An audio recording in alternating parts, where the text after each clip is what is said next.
rocket skyward. Within 5 minutes, the debris from the impact has been thrown over 30,000 feet into the air.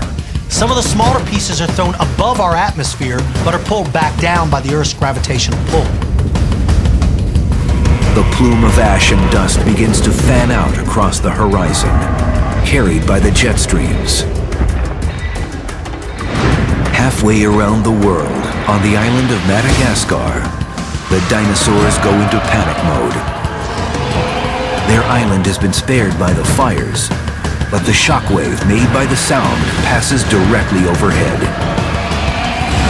Something more dangerous is coming towards them. The impact of the asteroid in the ocean has now created a series of tsunamis that race across the oceans, destroying everything they come in contact with. The first wave to hit Madagascar is somewhat repelled by the dense forest. For the moment, the Majungatholus are safe, but the next wave to hit it is 3 miles high. It completely engulfs the entire island and kills everything in its wake.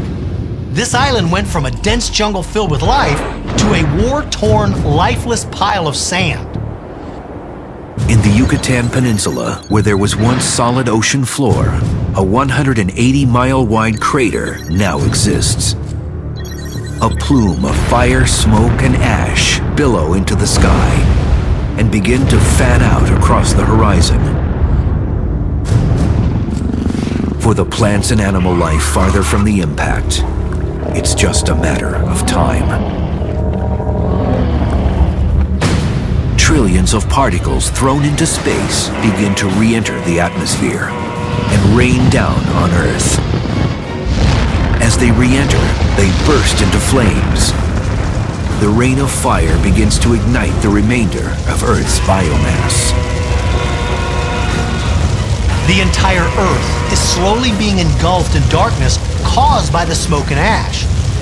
What light remains is being generated by the worldwide forest fires. The Tyrannosaurus family has never faced anything like this before. A wall of superheated dirt and ash engulfs the family. The ash is so hot and caustic, it literally sears their lungs and flesh and cooks them from the inside out.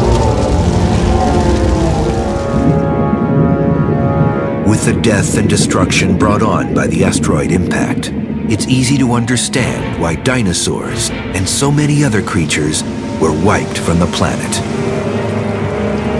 But one question remained. How could anything survive this event?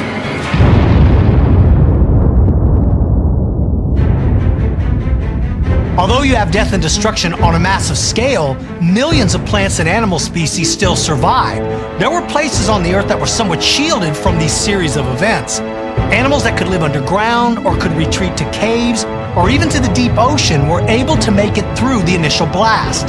Some birds, reptiles, fish, insects, amphibians, and mammals were all able to find shelter or to be in the right location where they could survive. And it was they who went on to reclaim the planet and spread in numbers, ultimately reclaiming the Earth.